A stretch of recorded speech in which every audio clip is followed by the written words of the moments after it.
Congratulations, Blake. You got our backup running back. I-G-E-R-S.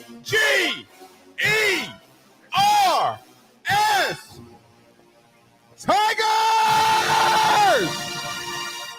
This is the reaction that getting Notre Dame's backup running back produces. This is what you're giving me.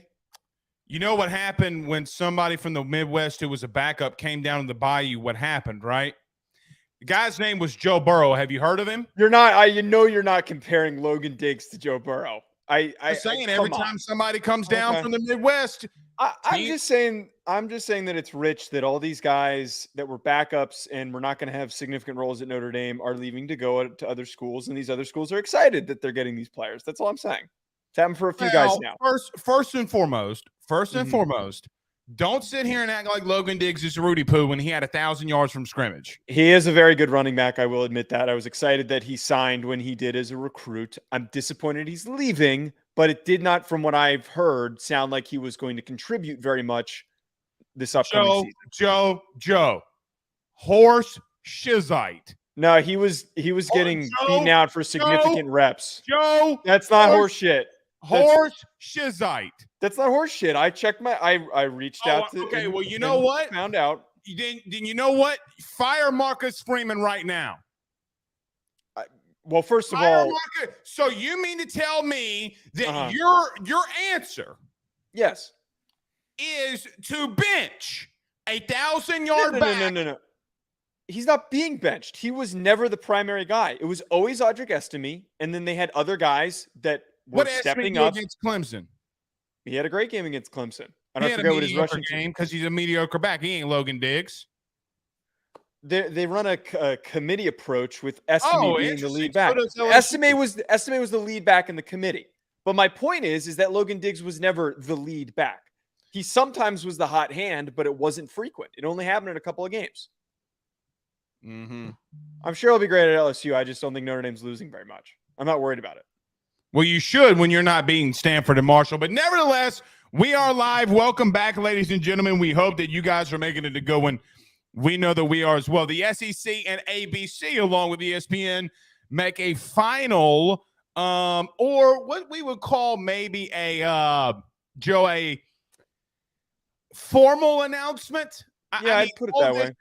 You know, all of this has been reported on. Okay, Greg Secchi's talked about it, but now ESPN is showing that the SEC is going to be their prime time. Obviously, Texas and Oklahoma were a part of their press release and their video release today, so we'll touch on that here throughout the show. The Magnificent Seven of the ACC, we will touch on as well. It's the ACC devolving. Call me the Bayou Bloodhound because Daddy's smelling BS. Okay? There's a lot of BS, and we are going to get into that. And then Dylan Raiola commits to the University of Georgia. What does it mean for Ryan Day and Matt Rule? Why I will tell you maybe we'll have the discussion. Maybe it's not the worst thing that could have happened for Ohio State and Nebraska because the portal is always a big thing. We've seen what's happened at Georgia when guys have had to sit behind. Is Dylan Raiola going to sit for 2 years? Right. Which could be a possibility. Well, and that's actually a really interesting point. And I was a little perplexed why you were bringing that up. And one of the things, a lot of the articles I was reading on Raiola brought up the fact that he is one of the highest recruited kids next to Justin Fields. And this literally happened to Justin Fields where he came in and he was behind Jake Fromm, played a little bit, and then he transferred to Ohio State. So that's certainly still on the table. I'm sure that Ryan Day and Matt Rule are considering that case. And honestly, if he transferred, he'd probably go to the school that he has family connections to. So that's an interesting angle to bring up with that. Well, I mean, you got Brock Vandegrift, who was a highly recruited young man. Mm-hmm. He's behind. Connor Beck, our Beck had to sit behind. And then, look, Justin Fields had to sit behind. And, I mean, doesn't mean that you have to just continuously stop recruiting Dylan Raiola. But, look, Ryan Day and Matt Rule got shoved in the locker by the back-to-back national champions. We'll talk about that as well. So, massive show. I guess we can throw in Logan Diggs to start off if you want because LSU is king and Brian Kelly. Hey, I thought Brian Kelly couldn't recruit. You bring this up every single time. Of course, he went and got the guy that was previously at his school. That wasn't going to be hard for him. Who are they competing with? Hey, so what about the top 5 classes that Notre Dame can't get? Oh, I'm not saying that Brian Kelly can't recruit. I'm just saying, and I've never disagreed with that statement. All I'm saying is that Logan Diggs is not hard for him to get. It's hard for Ed Orgeron. He pulled a guy that he already convinced to go to one school. It's not going to be hard for him to show up at another. Interesting that Tommy Reese didn't offer. I might have some thoughts on that about some things that I hear through the grapevine. Nevertheless, let's get into it. Everybody do us a favor, and it's good to be back. We missed yesterday. Yes. You were feeling underneath the weather, so I was like, yes. You were like, oh, Mr. Blake, can we go on Tuesday instead of I was like, yeah, sure, Joe. We can I wouldn't have made it through a full show. I would be getting up every 5 minutes if we tried to do a show. So that's so miserable. So miserable. It's terrible, but I'm glad to be back, though, Blake. I'm glad we're back. It's good. It's good to be back with you, buddy. All right, everybody, do us a favor by hitting the like and share to all of those social media groups. If you're listening to us on Facebook, you guys have been killing it. We've been growing every single month while we've been live on Facebook. Do us a favor, hit the like, hit the share. Don't forget to go over to YouTube, hit that subscribe button and notification bell while you're at it. If you're listening to us wherever you listen to podcasts, rate, review, and subscribe. And we got some big news coming. We'll let you know where to catch all of our shows live on your smart TV coming up soon. All right, Joe, let's talk about our good friends, though, over at BetOnline. Very quickly, got a lot to discuss. We're back next. BetOnline is the fastest and easiest way for you to wager on all of your favorite sports, contests, events with the first-to-market odds and lines. Find reviews for all the news for each league, including Major League Baseball, NFL, NBA, NHL, combat sports, college sports, esports, and even golf. BetOnline continues to be the top online resource for all of your sports information for live in-game betting, props, and futures. Head on over to BetOnline today and use your mobile device to join and make your first sports bet. Use our promo code BELIEVE50, that's BELIEVE50, BLEAV 50, to receive your 50% off welcome bonus on your first deposit. That's betonline.ag, betonline.ag. We're back. Interesting. Texas is over under, fella, half a game today. If you were looking at our good friends over at BetOnline, no longer 9.5, it goes down to 9. A little more realistic. Well, it's interesting that it's fallen. So, Joe, look, you issued those numbers, okay, and teams go up or teams go down. Normally, a lot of teams stay the same. When teams start going up and down, that's when a lot of people start making their predictions. Like Minnesota's went up.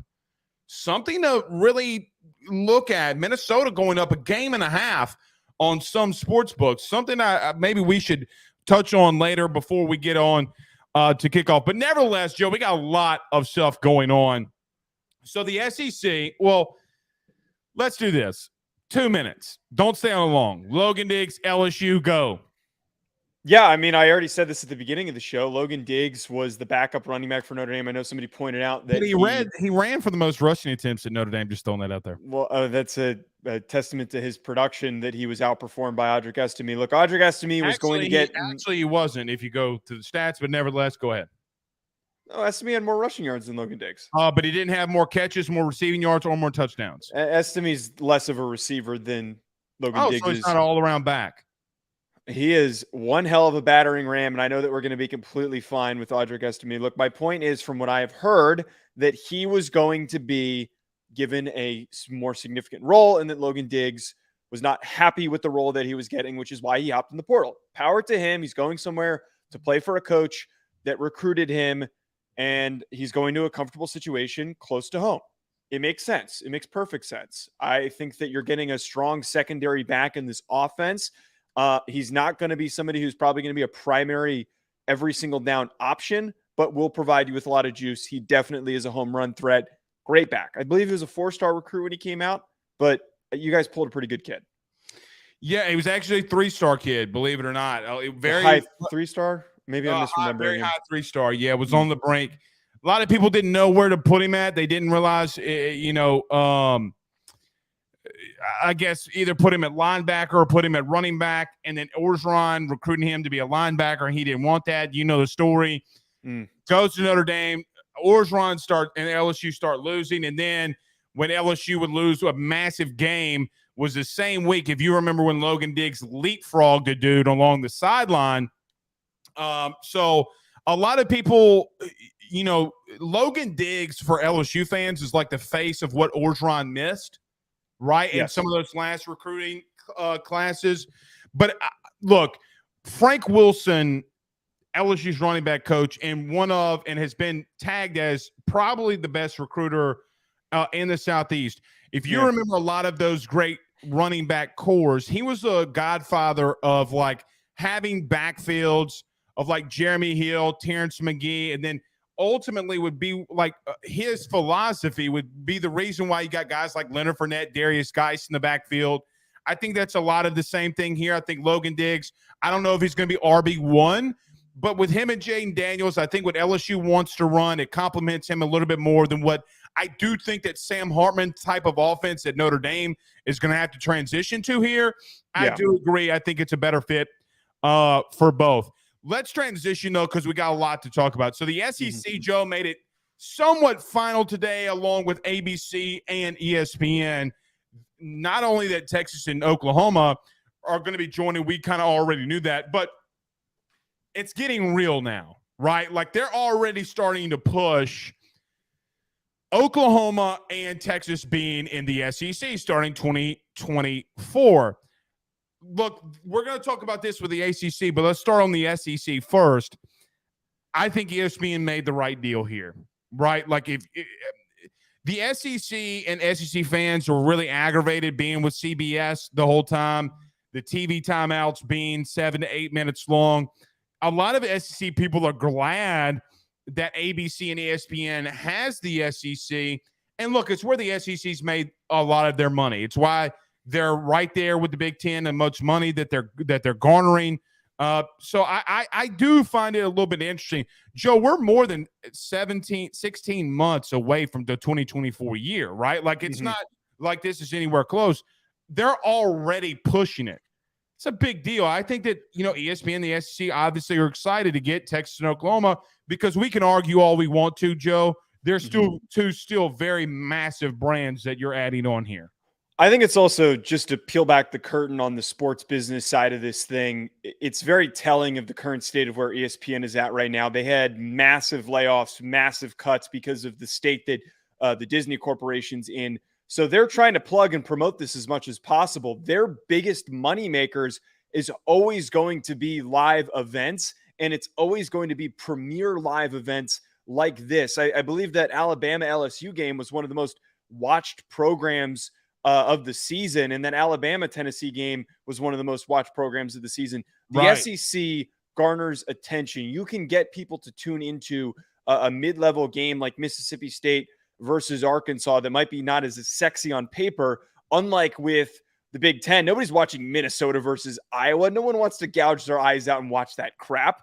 Instead, the SEC is going to get the attention of way more people across the country because of the brand recognition. So this deal is significant. And then to add two even more premier brands to it, Texas and Oklahoma, is only going to boost them even more. So they need this to go well because right now, as we've seen, ESPN is hurting. Well, I will tell you, the only thing that I want in this trade is the jingle, the SEC jingle. I don't want CBS to keep that. But that's not the ESPN jingle, though. I don't care.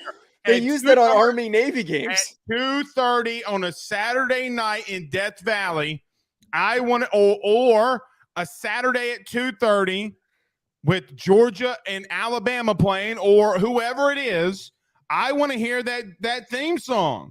Man, you better get used to hearing that for Rutgers, Maryland. You better get used to that. Can I tell you something? Go ahead. I ain't watching that. I don't blame you. I'm not watching bad football. There's another game on that's going to be better. Yeah, absolutely, and that's the significance of the SEC being on ESPN the way that it is. Well, look, and we'll start breaking down a lot of these teams. I know that you and I talked off air. We're really going to start breaking down a lot because we're not too far away from opening kickoff. Look, I just think that now, Joe, with this SEC expansion, and we can go to the ACC now and transition in this. But look, we continue to see this, right? Like we continue to see this expansion thing continue to be talked about. And look, I just, for whatever reason, maybe I'm just too naive. I just can't see, for what it's worth, I can't see there just being two mega conferences. I can't. And so I do think that the SEC and the Big Ten add two behemoths of brands. Let me ask you this, though. Let me ask you this. I haven't heard the this take yet from anybody. So I want to give it to you first. Okay. Who won the deal? The SEC getting Texas or Oklahoma, or did the Big Ten win their deal and getting USC and UCLA? You're not going to like this, but I think it's actually the Big Ten because the deal that they earned after the fact, what they were able to get from all of those new broadcasting partners, isn't it the annual per school rate more than what the SEC is currently taking in? Or am I misremembering that? It has fluctuated. It has fluctuated. There have been years where the Big Ten has had a couple of more revenue than the SEC, yes. But what I'm getting at here is I do think it's the Big Ten just for the reason that the SEC can survive. Well, the SEC beat them now with the new ESPN deal. I think it's definitely possible now that they've got all these bigger brands. But my whole take from this is that the SEC would have continued to be successful no matter what. I think the Big Ten was slowly drifting away from relevance. No one wants to admit that, but it was slowly starting to get to that point where outside of the top two teams, there wasn't much competition. You now add in two teams, or at least one that is going to provide significant top-end competition. So just for that angle, I would say the Big Ten. I'm going to say the SEC, just in the simple nature that it's Texas and Oklahoma. UCLA is not relevant. For football, yes. I'd say for basketball, they're very relevant. I mean, yeah, but are they? Because USC's kicking their rear ends and recruiting right now from a basketball perspective. So are they? Currently may be shifting a little bit, but historically UCLA is a very notable brand. And I know that you hate using the word historical, hence your hatred for the University of Notre Dame, but it's still a good brand. Word historical. I'm a history major. What are you talking about? No, I'm talking about that if I reference teams that historically were good but currently aren't, you usually get upset. Because yes, because Joe, did you watch? You live in LA, correct? I do live in LA. Okay, how much UCLA basketball did you watch last year? Like maybe a game and a half. Maybe. Okay, I don't even get I don't pay for cable, so I don't get the local channels. What do you pay for? YouTube TV. So like I don't have, Sportsnet LA or whatever the heck it is because I don't want to pay for the hookup. It's more money than just buying YouTube TV. Do you like YouTube TV? Yeah, it's significantly better than cable. But we don't need to get into that. Okay, well, I mean, just so look, I just disagree. I think right now in all sports, like for example, Texas has made more runs in basketball than UCLA. Now I know UCLA had one Final Four with LaMelo or the ball, what a big baller brand. I don't remember the kid's name, but it wasn't LaMelo. Who was it? Lamar. Oh my God. Lamar Ball. No. Oh my God. No. LaMelo's his little brother. Why am I forgetting his name? You got Melo, Jello, Concello. I mean, I don't know. No. Maybe it was This is going to bug me. I got to look this up. LaMelo Ball. Lonzo Ball. That's it. Lonzo Ball. Yeah. Look, I just think it's a bigger overall brand. And I think it's why you're seeing teams in more of a Southeast region trying like the ACC. So as we transition and talking about the ACC, I think that's why you're seeing the teams like the ACC teams in the ACC trying to leave and join the SEC because it has been reported that their deal is going to be massive, more or bigger than the Big Ten currently is. And the ACC doesn't get a structure. But I don't know if everybody saw this, so I'll just preface this and then we can get into this.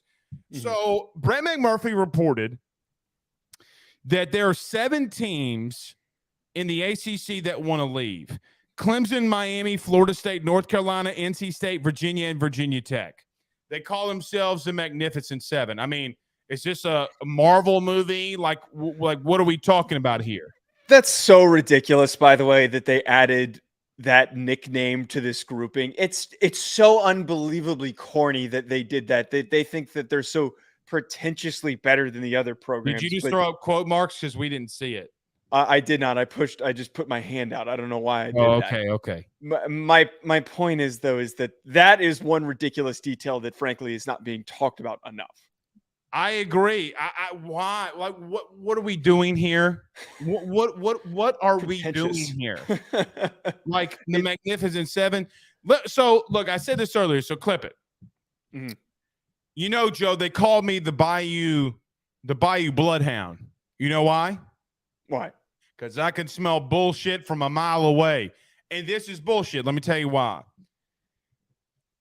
This is what is being reported. So this isn't something that I'm coming up with. This is just what I've read through multiple people that are reporting on this, and I'm going to read it out. So if this is correct, I'm just reacting off what's being reported. So 7 teams call themselves the Magnificent Seven, whatever they want to call themselves, and want to leave the ACC.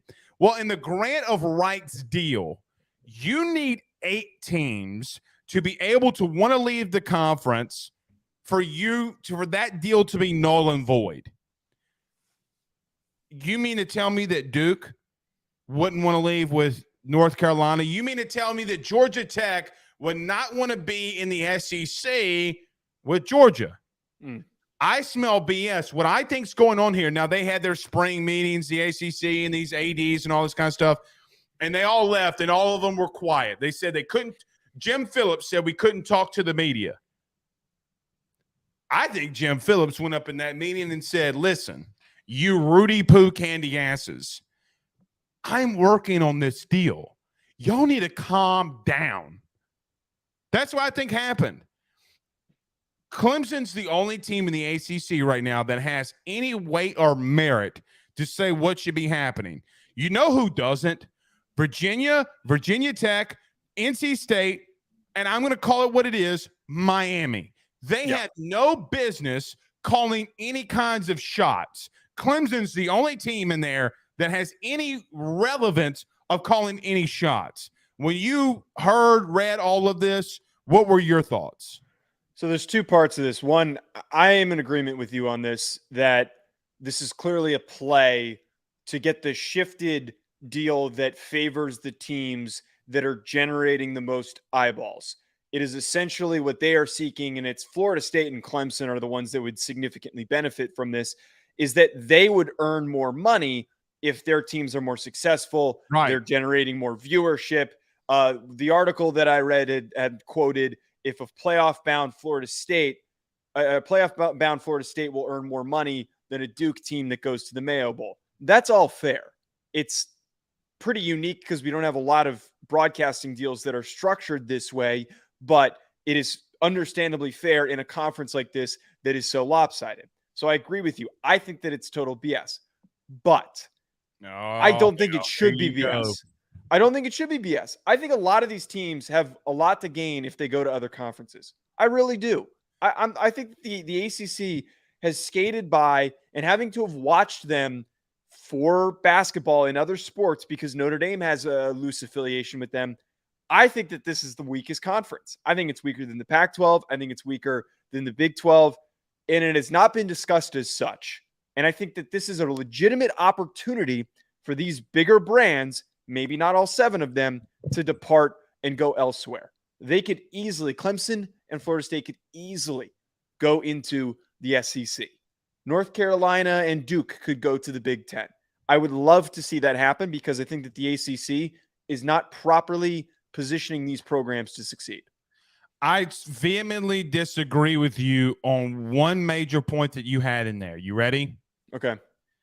I do not agree with Joe. I do not agree with you when you say that the ACC is the worst or second to worst or whatever, however you want to structure it.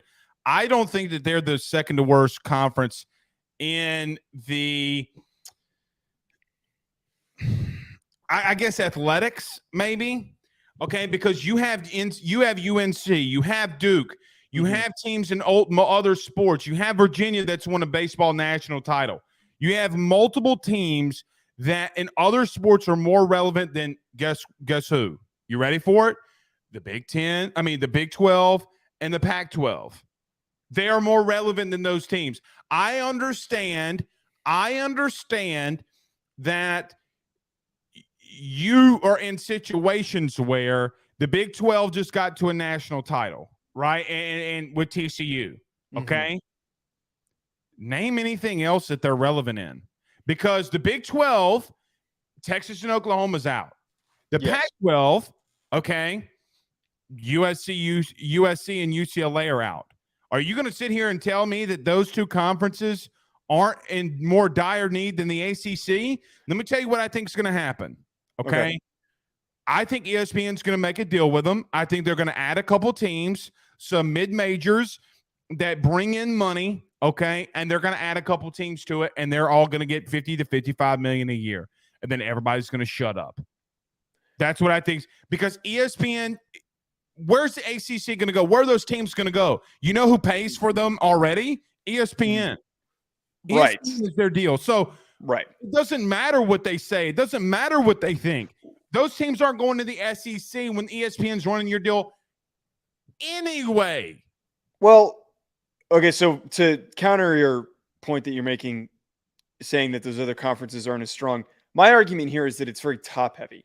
There are, let's start the argument, 4 schools here that are holding all of the weight for the ACC. Florida State, Clemson, UNC, Duke, and then let's say maybe Virginia. Well, Duke's not even in. Joe, Duke's not even in this. They're not even in this. But in other sports, they're particularly dominant. In basketball, they're very good. A very good lacrosse program. Baseball, they're really good. Very good. But with you remove all of those teams, none of those other teams are carrying any water. It is a boat that's tipping significantly and being held up by those better programs. I feel like I have more parity in the other conferences. That's kind of what I'm getting at. I disagree with that, Joe, because when NC State is selling out every single seat in baseball, they're selling out every single seat in basketball. Are you having that on the West Coast? Are you having that in the Big 12? I think so. It depends on the sport. You mean to tell me that NC State's not a bigger brand than Cincinnati? Okay. I think that NC State definitely is a bigger brand than Cincinnati, but Cincinnati is slowly approaching that. Cincinnati has made the worst team in the only team in the ACC that doesn't belong is Syracuse. So you're saying that, well, yeah, they're a Big East team through and through, but the Big East is now dead. But what does Wake Forest do? They've been a little competitive in football the past couple of years. Wake Forest is the number 1 team in the country in baseball. And Joe, as long as baseball is continuously turning a profit now in college athletics, Wake Forest has a purpose. That's a fair point. I'm trying to think of a better example. The ACC is not the ACC is the 3rd best conference in the country. It goes SEC, Big 10, ACC. I don't think it's that far off, though. I really don't think that there's not really this massive drop off. From where? Name a Big 12 school. Take Texas and Oklahoma out. Okay. Take USC and UCLA out. Name a bigger brand than what the ACC has. Because Baylor? Duke, North Carolina, and Clemson, trample any other school in any other conference, not in the SEC or Big 10. Okay. But again, part of what I'm also getting at with this, I'm trying to say that it is top heavy, but if we're just looking this particularly from the football perspective where they're drawing the most money, they're drawing the most eyes. I can't justify outside of 2 teams that this conference is deep. I can. I can. What Because are the other two teams? Or outside of those two teams, all what are right, the well, other I ones? got one for you. UCF. Okay. Historically, you want to talk about historics? Mm-hmm. Is not a bigger brand than anybody, and I mean anybody in the ACC. Neither is Cincinnati. I don't disagree with that. I don't disagree with that. Please, sweet baby wait, Jesus. Wait, I would hold on one okay. second. Please, sweet baby Jesus, Pac-12, add San Diego State. I double dog dare you. Well, San Diego State just went to the Final Four. Like, it's not like they have a bad basketball program. They don't have bad athletics. Gulf Coast made it to a Final Four, my guy. It is, first of all, Cincinnati and UCF are more consistently across the board competitive in other sports than I think Wake Forest is. You're pointing out baseball, but outside of baseball, what do they have? What do they have outside of baseball? Buddy, I'm just telling you, with ESPN, baseball is a big deal. And look, here's what people don't realize. Okay. It's like you have Tennessee, you have South Carolina, so let me give an example. I'm not even going to use LSU, who's playing right now at the current moment. Mm-hmm. You have number 6 Coastal Carolina playing North Carolina. Joe, on a Tuesday, it's sold out. There's not a seat in the, like, I'm watching it right now. Like, it's on my screen. Okay. Packed. That's where those other teams and other conferences don't get, is when it comes down to it, they put rear ends in seats. You know what else ESPN's gone to? You want to wait? The front page of ESPN was what? For like a 3-week span, women's basketball. You've seen my numbers on women's basketball. What has ESPN transitioned to? Women's basketball is turning a massive profit.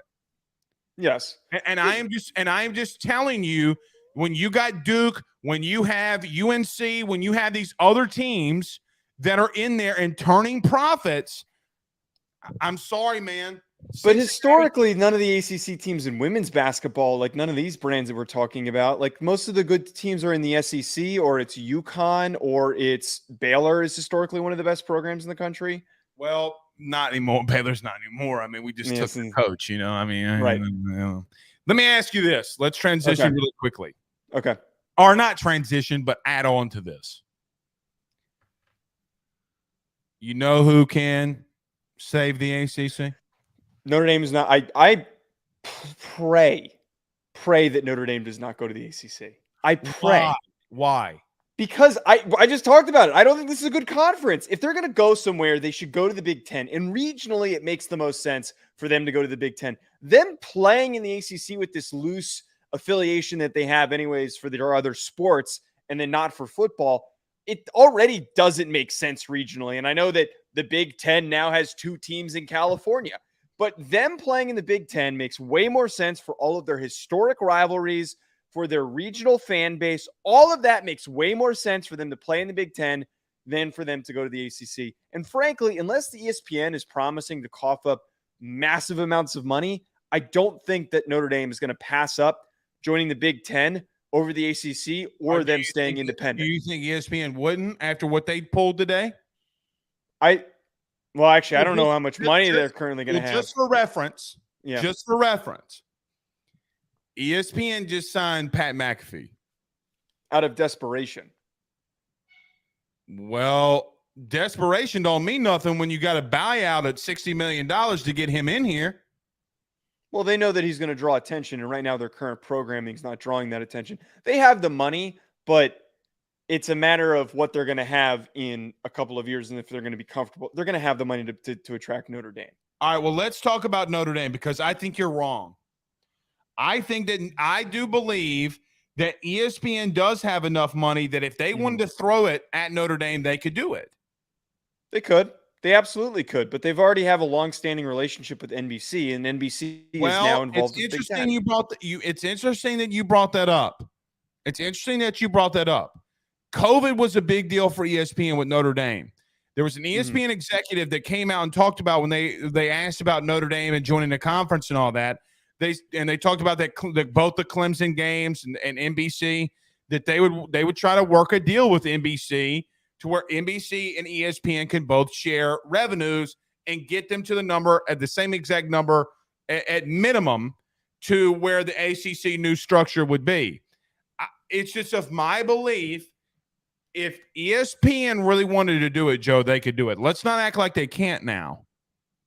Yeah, they absolutely can. My main reasoning of why I don't think that they should join the ACC is, again, longstanding relationship with NBC and the historic rivalries plus the regionality of their fan base. It makes the most sense for them to join the Big Ten. Everybody lives in South Bend, Indiana that's Notre Dame fans? No, but I think if you meet most people in the where's Notre Dame's base? It's across the country. It's national. Okay, then don't tell me that you're not regional. And Joe, how many people in the South though do you know where the ACC? There are a lot of teams in the South that reside in the ACC. How many people in the South? Joe, Joe, Indiana is closer to North Carolina than Louisiana is. I'm not good with geography. Well, look it up. I mean, Notre Dame, most people in the Midwest, a lot of people in the Midwest are Notre Dame fans. It's a very national fan base. I'm from the Northeast and I'm a Notre Dame fan.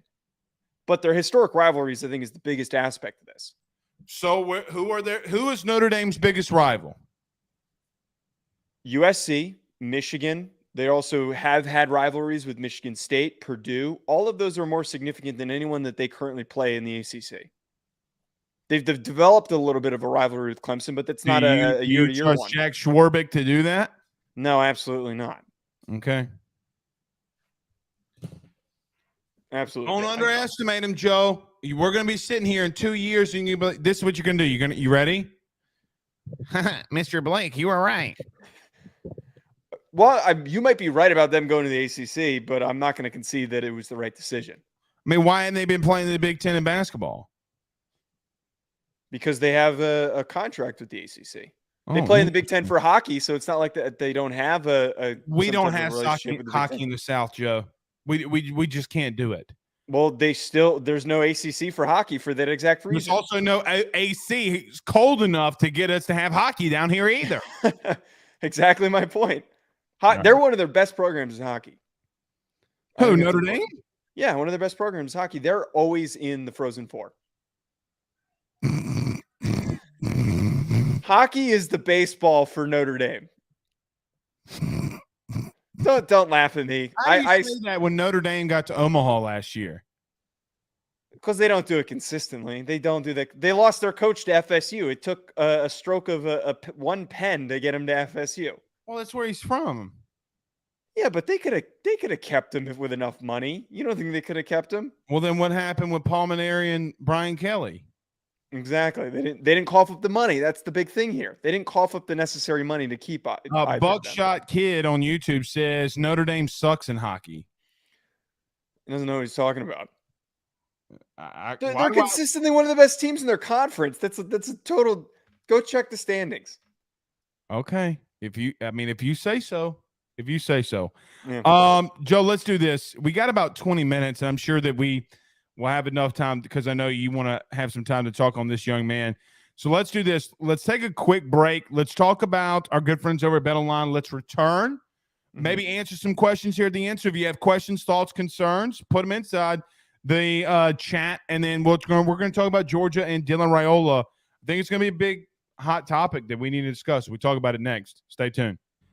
BetOnline is the fastest and easiest way for you to wager on all of your favorite sports, contests, events with the first-to-market odds and lines. Find reviews for all the news for each league, including Major League Baseball, NFL, NBA, NHL, combat sports, college sports, esports, and even golf. BetOnline continues to be the top online resource for all of your sports information for live in-game betting, props, and futures. Head on over to BetOnline today and use your mobile device to join and make your first sports bet. Use our promo code BELIEVE50, that's BELIEVE50, BLEAV 50, to receive your 50% off welcome bonus on your first deposit. That's betonline.ag, betonline.ag.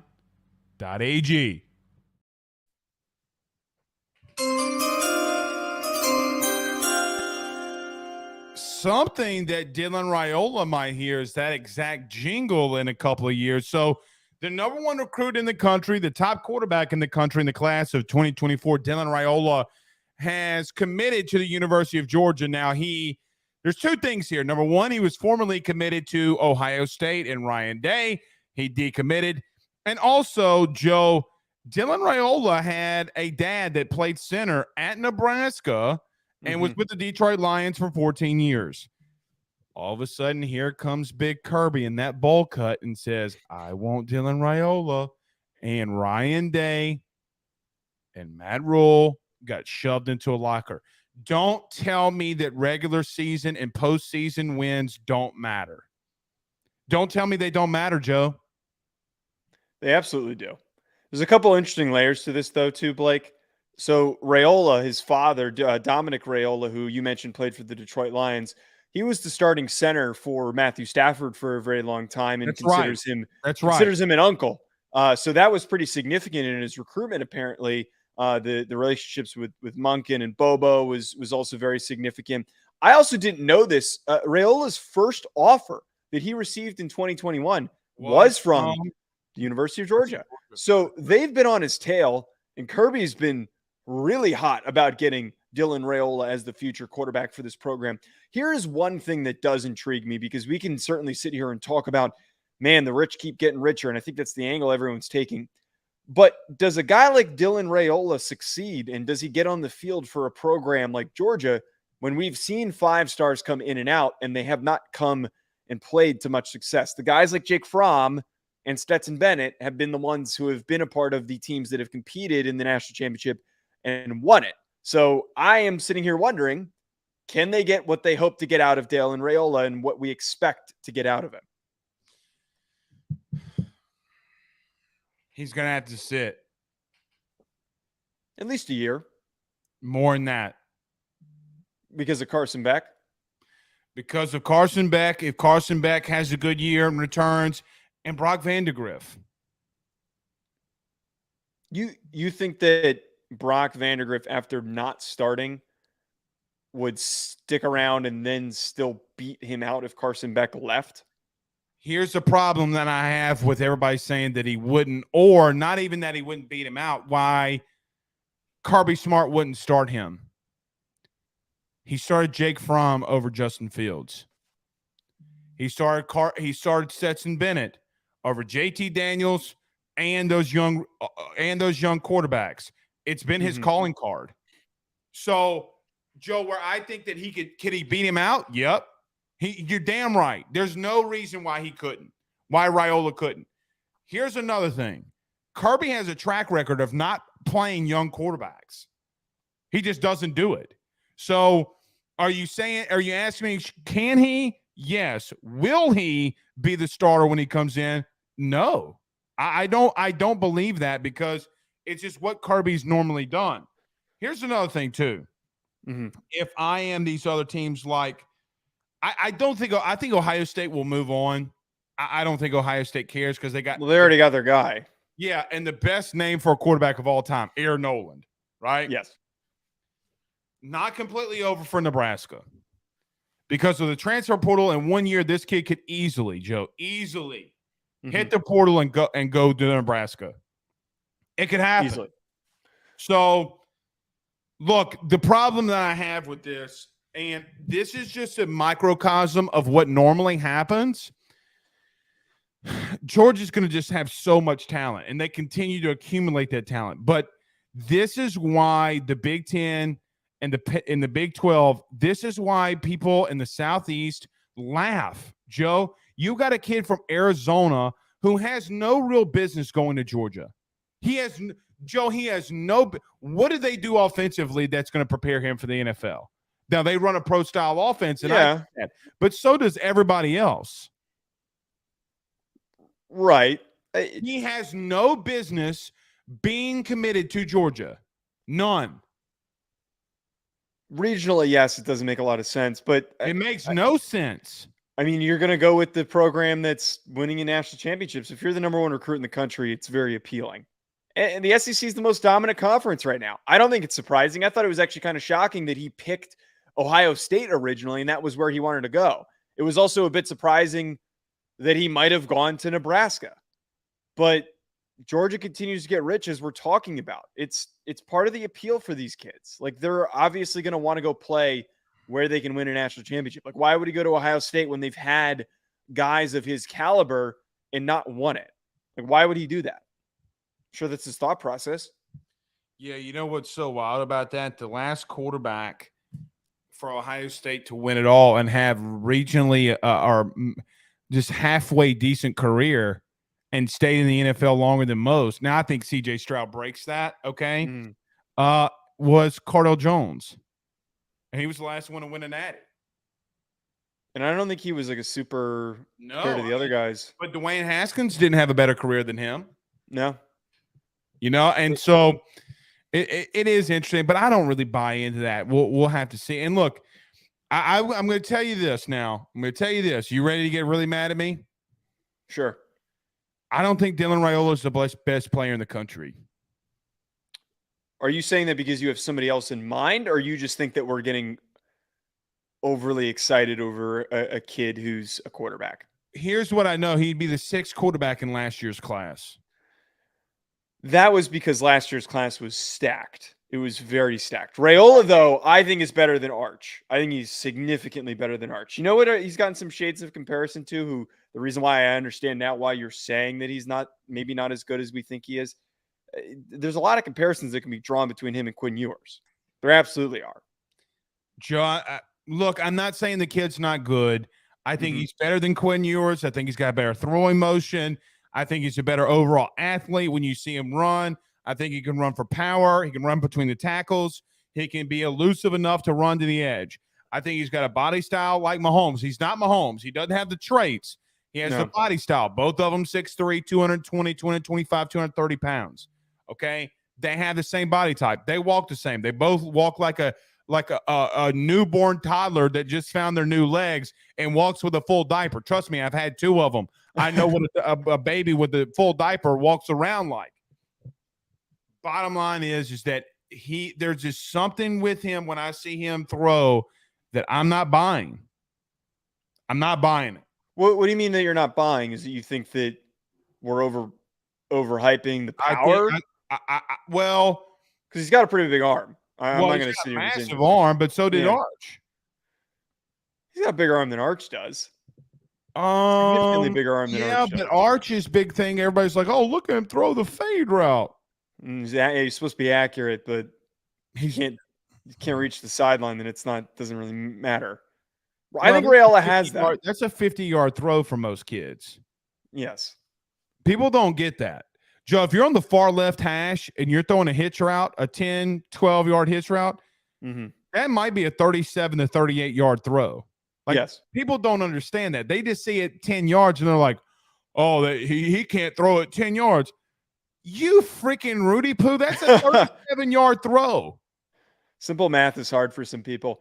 I don't know, man. I think that Raiola's got some juice. Included. But I got an A in calc in my freshman year of college, so put some respect on my math skills. Dylan Raiola, though, dude, I really think that he's got the juice. I think that if he does stick around at Georgia, I know that you don't want to compare him to Mahomes, but this is the whole new wave, is that if the top quarterback recruit or one of the best quarterback recruits shows shades of the improvisational, big arm, throws on the run type kid, he's going to get comparisons to Mahomes and he's going to get propped up. We did it with Ewers, and we're sitting here doing it again with Raiola. Raiola's got much more Mahomes traits than Quinn Ewers ever did. Quinn Ewers throws like this. He's still got a big arm, but I agree with you that. I agree with you on that, though, on Raiola. Don't act like he doesn't have a cannon. Don't act like Quinn Ewers doesn't have a cannon. Quinn Ewers has a big arm. He's got a huge arm. He was one of the highest graded quarterback recruits ever for a reason. I think he actually was the highest graded.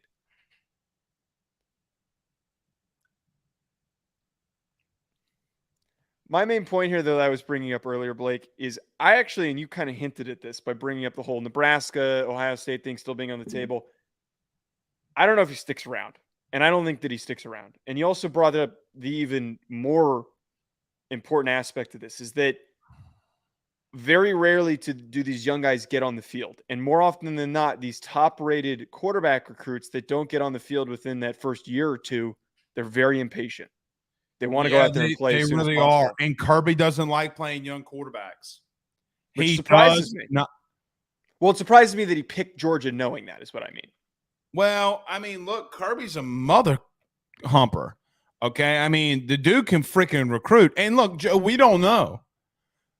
There's always a silver lining, right? Like there's always a silver lining of who's going to be that first guy that he does that with. You know, it's like, look, I've never been married before, so how do I know how I'm going to react? We have no idea what he's going to do. And look, Justin Fields wasn't ready. Okay, as much as people want to make that art, go back and watch his Georgia film. The kid was not ready at all going against what he had. Here's the interesting thing for me about Dylan Raiola, though. He's going to have such good weapons in reference to, and I call the O-line a weapon, the running game and offensive line, and they're doing some decent things with receiver. I think he gets a couple of big-time receivers to go there, which if he does that, can keep him around Georgia longer than what some people maybe believe that he would be there. I just don't – I don't know if he – I still think he's got a couple of things he needs to work on. I think he needs to work on some of the things that he does inside the pocket. Sometimes you just need to stand there and throw and take the hit, right? Right, like, I think – sorry, I didn't mean to cut you off there. You're fine. All I was going to say is I think one aspect of this that doesn't get talked about enough is that a lot of times these guys have an entourage that's following them of other recruits, other receivers, running backs. And we haven't seen Georgia really attract that many five-star big-name receivers. And this might actually be the first class that they can really accomplish that. All right, say that again so I understand what you're trying to. I'm trying to say that these top quarterback recruits, and Raiola especially from what I've read, they attract an entourage of top receivers, tight ends, running backs that want to come with them to that school because they know the results that are going to play out on the field. And we don't really get a lot of those types of guys. Can you name quarterbacks that have done that? I mean, Arch was one of them. Name one of their receivers. I don't know the recruits' names off the top of my head. All right, thank you. I'm not that inundated with recruiting. So then name where that's happened. Arch was a good example. With receivers that you have no idea who their name are. Continue. I do know that from what I've read with Raiola, there are a lot of receivers that have made it pretty clear that they want to go and play with him. There is no such thing as recruiting as package deals. It is. I'm not saying there's a package deal, but I think that some kids are gonna make a decision based on him being there. Joe, people call those package deals.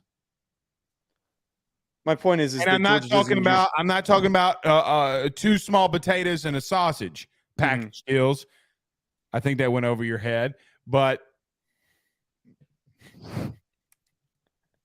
my point is that Georgia doesn't get a lot of five-star receiver recruits. When they don't, they frequently do not. No, this might be a change for them.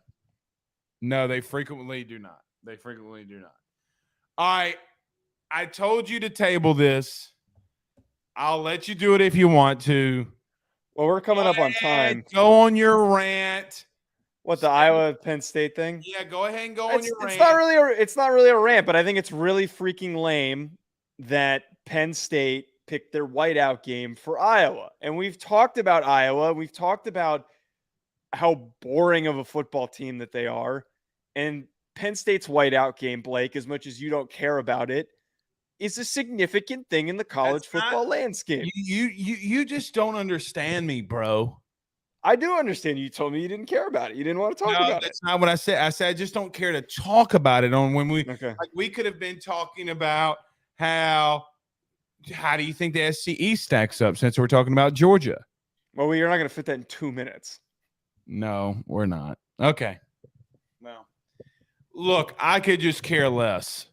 You know, if whatever games and teams you want to do your tradition with something like that, by all means do it.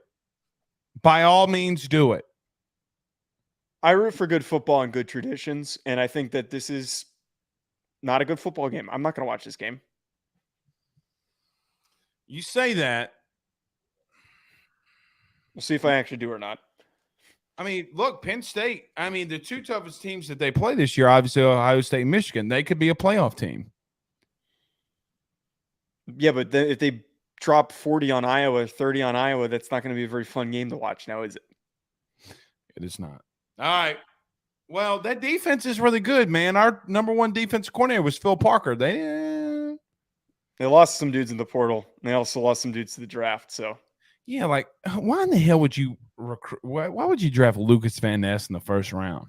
he's a dog. Don't speak down on Van Ness. Was he a starter? He wasn't, because they don't start underclassmen. Phil Parker knows what he's doing, but that was a poor decision on his part. I rest my case, Your Honor. Okay. See you Saturday or tomorrow? Tomorrow. Okay. Back tomorrow. Back tomorrow. Peace.